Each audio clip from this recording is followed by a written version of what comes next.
तुम्हें ना एकदम से जो ये ख्याल आता है कि तुम्हें अब 10 महाविद्याओं की साधना करनी है, कभी तुम्हारे मन में बहुत बड़ी साधना का ख्याल आता है और कभी कभी तुम्हारे मन में ये हो जाता है कि तुम बस कैसे तैसे भी नाम भी ले लो तो वो भी बहुत है।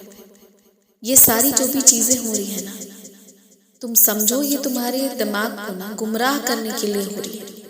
तुम्हें एक फैसला लेना है और सूझबूझ भरा फैसला यही होगा, उचित यही होगा कि धीरे धीरे आराम से शुरू करो। माँ कभी किसी का नुकसान नहीं कर सकती। मैं तुम्हारा किसी भी रूप, चाहे मैं महाकाली, चाहे मैं बांग्ला मुखी करूं, चाहे मैं त्रिपुरा सुंदरी करूं, मैं तुम्हारा नुकसान कभी नहीं करूंगी। जब तक तुम सही हो और जहां तुम गलत हो मैं तुम्हें डांटूंगी और मैं अपने बच्चों का नुकसान नहीं करती। लेकिन बस बात इतनी सी है ना कि क्या तुम मुझसे मिलने को तैयार हो, मेरे हर एक रूप को देखने को तैयार हो, ये बात है। इसलिए धीरे धीरे शुरू करोगे ना तो बहुत आगे चले जाओगे। और चाहोगे कि एक ही हफ्ते में सब कर लेना है तो 2-4 दिनों के बाद तुम्हें एकदम से ना जीवन लगेगा कि ये कैसे पलट रहा है, एकदम से इतनी नकारात्मकताएं कैसे आ गई।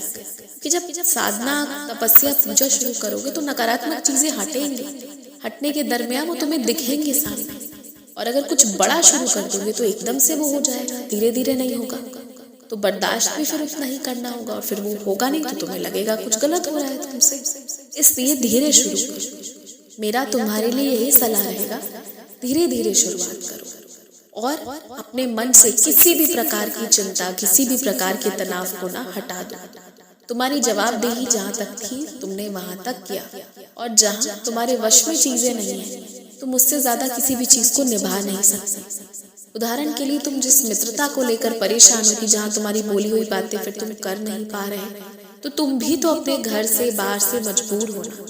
तुम्हारे पास भी परिस्थितियां हैं जो तुम्हें रोक दे रही है, और ये चीज तुम्हारे लोग जो अपने होंगे ना वो जरूर समझेंगे, और जो अपने हैं ही नहीं उन्हें समझाने का कोई मतलब नहीं बनता। तुम्हारी जितनी जवाबदेही रही है तुमने अपने तरफ से उतना किया है, और जो नहीं है जाने दो। लेकिन मैं तुमसे ये हमेशा कहती आई हूँ और मैं हमेशा कहूँगा, अपनी वाणी पर संयम रखना सीखो।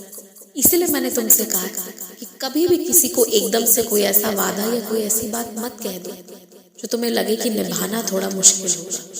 बिल्कुल मत कहो, और जो कहो वो करके दिखाओ। ऐसे बनो, मैं ऐसा तुम्हें बनता हुआ देखना चाहता हूँ। और रही मेरे तुम्हारे जीवन में आने की बात, तो मैं तुम्हारे जीवन में प्रवेश ले चुकी हूँ, तभी तुम मेरा नाम ले रहे हो। तुम उस चीज को लेकर बिल्कुल मन में मत रखो कि मैं हूं या नहीं। तुम तो बस ये सोचो ना कि तुम्हें कैसे शुरुआत करना है। तुम्हें कुछ बहुत अच्छे सलाह मिले, तुम उसमें से कोई एक चीज उठाओ और किसी एक चीज के प्रति ईमानदार होकर अपना पाठ शुरू करो। सब बहुत अच्छा होगा। दीर्घायु भव, तुम्हारा कल्याण।